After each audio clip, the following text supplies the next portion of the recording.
বয়স অলমোস্ট ৩৭০ বছর পুরনো। দারুণ দারুণ টেরাকোটার আর্কিটেকচারের কাজে ভর্তি। এরম সবাই মিলে একটা বাটি থেকে একসাথে কেড়ে খাওয়ার মজাটাই আলাদা। ভারতবর্ষের সব থেকে পুরনো ইটের বানানো একটা পিলারে রামায়ণের গল্প খোদাই করা আছে। হ্যালো বন্ধুরা, welcome back to my channel biker guy Prithvi. তো তোমরা তো আগের এপিসোডগুলো দেখেই নিয়েছো যে আমরা জয়পুর ফরেস্টে কোথায় কোথায় গেছি আর কি রকম আনন্দ করেছি। তো লাস্ট কটা ঘন্টা দারুণ সময় কাটানোর পরে আমরা আজকে বেরোবো আমাদের কলকাতার দিকে। কিন্তু তার আগে আমরা বিষ্ণুপুরের আশেপাশে যেগুলো ঘোরার জায়গা আছে আর দুদিনে যেগুলো ঘুরিনি সেই কিছু কিছু জায়গা ঘুরে নেবো আর তোমাদের সাথেও শেয়ার করে নেব। তো এখন আমরা বনশ্রী রিসর্ট থেকে বেরিয়ে সবাই মিলে যাচ্ছি বিষ্ণুপুরের জোর মন্দির। আমাদের জয়পুর ফরেস্টে বনশ্রী রিসর্ট থেকে জোর মন্দিরের ডিস্টেন্স হচ্ছে 11 কিলোমিটার মতো। তো তোমরা আরামসে যারা 2 হুইলার বা 4 হুইলার নিয়ে এসছো তারা কিন্তু ইজিলি যেতে পারো।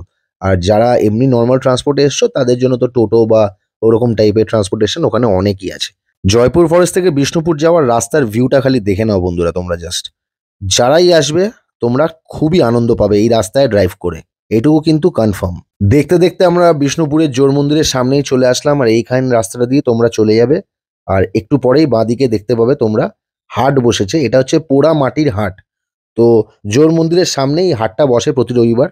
এখানেই আমরা পার্কিং করে নেবো আমাদের বাইকটা, তারপরে ঢুকে যাব জোর মন্দিরের ভেতরে। জোর মন্দিরের বিষ্ণুপুরের আর একটা নাম হচ্ছে কেষ্টরায় মন্দির, কারণ এখানে কৃষ্ণ ঠাকুরকে কেষ্ট রূপে পুজো দেওয়া হয়। এই মন্দিরটা 1655 সালে তৈরি করা হয়েছিল। এই মন্দিরের বয়স অলমোস্ট 370 বছর পুরনো। জাস্ট একবার ভেবে দেখো তোমরা, 370 বছর আগে এই মন্দির তৈরি করা হয়েছিল। এত বছরের পুরনো মন্দির, এত বছরের পুরনো আর্কিটেকচার একবার ছুঁয়ে তো দেখাই উচিত। এই মন্দির প্রতিষ্ঠা করেছেন রঘুনাথ সিংহ। জাস্ট তোমরা একবার দেখে নাও। আর তোমরা এখানে আসলেই প্রত্যেকটা আর্কিটেকচারই এরকম টেরাকোটার কাজে তৈরি তোমরা দেখতে পাবে, খুবই সুন্দর দেখতে। দারুণ দারুণ টেরাকোটার আর্কিটেকচারের কাজে ভর্তি। আমরা এখন জোর মন্দির থেকে বেরিয়ে পড়বো। বেশ অনেকটা টাইম কাটানোর পরে এখান থেকে বেরিয়ে পড়ে দেখলাম সামনেই পোড়া মাটির হাট বসেছে। তো রবিবার দিন তোমরা যারা আসবে তোমরা কিন্তু এই জায়গাটা অবশ্যই ভিজিট করো। এখানে খুব সুন্দর সুন্দর হাতে বানানো জিনিসপত্রগুলো বিক্রি হয়। তোমরা আরামসে এখান থেকে কিনে নিয়ে বাড়িতে যেতে পারবে হোম ডেকোরের জন্য বা কাউকে গিফটিং এর পারপাসের জন্য। দারুণ দারুণ জিনিস, তোমরা একবার দেখে নাও। তো তারপরে এখানেও ছিল একজন মাখা কাকু, তো আমরা চলে আসলাম ওনার কাছে। আর তোমরা তো জানোই এই জিনিসটা যারাই খেতে ভালোবাসে তারা তো দেখেই জিভে জল চলে আসবে। তো আমরাও এখান থেকে পেয়ারা মাখা, শশা মাখা, কদবেল মাখা সব রকম মিশিয়ে নিয়ে নিলাম। আর এতটা হেঁটে ঘোরার পরে সবাই মিলে একটুখানি খেয়ে নিলাম আর দারুণ মজা লাগলো।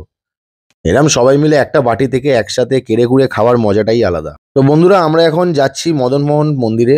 আর সেই রাস্তার ওপরেই তোমরা দেখে নেবে রাসমঞ্চ পড়বে। তো রাসমঞ্চে আমরা ভিজিট করিনি, তোমরা পারলে ভিজিট করো, জায়গাটা অপূর্ব সুন্দর।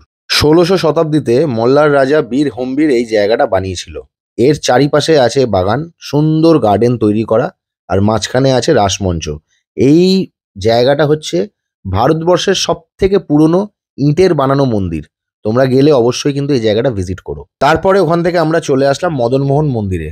এই মদনমোহন মন্দিরটা হচ্ছে বিষ্ণুপুরের একটা নামকরা জায়গা। এখানে আসলে কিন্তু অবশ্যই একবার হলেও এখানে আসার চেষ্টা করো। 1694 সালে মাল্লার রাজা দুর্জন সিং এই মন্দিরটা তৈরি করেছিলেন তার কুলদেবতা শ্রীকৃষ্ণ ও রাধারানীর জন্য। মন্দিরটা খুব সুন্দর করে বানানো হয়ে গেছিল। তারপরে 1820 সালে ভূমিকম্পের জন্য এই মন্দিরটা পুরোপুরি ধ্বংস হয়ে যায়। তারপরে আবার নতুন করে আগের মতো করে মন্দিরটা বানানো হয়। আর এই মন্দিরের প্রত্যেকটা পিলারে রামায়ণের গল্প খোদাই করা আছে। এরকম বিষ্ণুপুরের দারুণ দারুণ স্পট আমরা ভিজিট করার পরে আবার আমরা ফিরে যাচ্ছি ওই রাস্তা দিয়েই, কারণ আজকে আমরা লাঞ্চটা যেখান থেকে করব সেটা হচ্ছে বনলতা রিসর্টের আশেপাশে। মোটামুটি এখন দুপুর 3টে বাজে, আমাদের প্রচন্ড খিদে পেয়েছে, তাই আমরা আস্তে আস্তে লাঞ্চের দিকে এগিয়ে যাচ্ছি। তো তোমরা দেখতে পারবে কি কি লাঞ্চ করলাম। ততক্ষণে আজকের রাইডটা আমি করছি ট্রায়াম্ফ স্পিড 400 বাইকে। ট্রায়াম্ফ স্পিড 400 আর কেটিএম ডিউক 390 কিন্তু অনেকটা একই প্ল্যাটফর্মের বাইক, কিন্তু তোমরা যদি লো স্পিডে একটু কমফোর্টেবলি রাইড করতে চাও তাহলে কিন্তু ট্রায়াম্ফ স্পিড 400 কিন্তু একদম স্মুথ গাড়ি। আর অন্যদিকে ডিউক 390 কিন্তু প্রচন্ড অ্যাগ্রেসিভ গাড়ি, মানে ওটা হাই রেভে তোমরা খুবই ভালোভাবে চালাতে পারবে, ফুললি পারফরমেন্স ওরিয়েন্টেড। সেই জায়গায় যদি লো আরপিএম এ তোমরা আস্তে আস্তে চালাতে চাও তাহলে কিন্তু Triumf speed 400 one of the best bike in this platform. বাইকটা 39.5 বিএইচপি, মোটামুটি তোমরা একটা দারুণ আউটপুট তোমরা এই বাইকটা থেকে কিন্তু পাবে। থেকে লাঞ্চটা করব বনপলাশি রেস্টুরেন্ট। তো বাইকগুলো সব এখানে পার্ক করে নিয়েছি। এর পাশেই বনলতা। আমাদের ফুল টিম এখানে এখন লাঞ্চ করতে বসে পড়েছে, অনেকটা বেলা হয়ে গেছে, তাই একদম সময় নষ্ট না করে আমিও ঝটপট লাঞ্চের টেবিলে বসে পড়লাম। আর আজকে আমাদের লাঞ্চে কি কি দিয়ে দিচ্ছে একটু দেখে নাও। আজকের লাঞ্চটা আমরা নিয়েছি পুরোপুরি Chinese, mixed rice, mixed chowmein আর চিলি চিকেন। তো এটা আমি আর বিশাল দুজন মিলে শেয়ার করব। আর তোমরা দেখে কতটা বুঝতে পারছো জানি না, টেস্টটা কিন্তু অপূর্ব ছিল।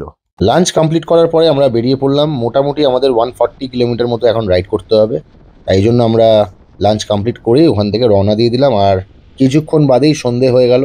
এখন শীতকাল, তো বেশিক্ষণ দিন থাকে না, তাই আমরা আস্তে আস্তে সবাই সেফলি রাইড করতে করতে কলকাতার দিকে চলে গেলাম। আর একটা কথা তোমাদেরকে জানিয়ে দিচ্ছি, এই রাস্তাটা কিন্তু টোটালি সিঙ্গেল লেন রাস্তা, তাই সবাই কিন্তু খুব সাবধানে গাড়ি ড্রাইভ করবে, 4 চাকা হোক আর 2 চাকা। বেঙ্গাইতে দাঁড়িয়ে আছি ঘাটালে, এটা এখন একটু কফি খেয়ে নেবো। গন্তব্য কলকাতার দিকে।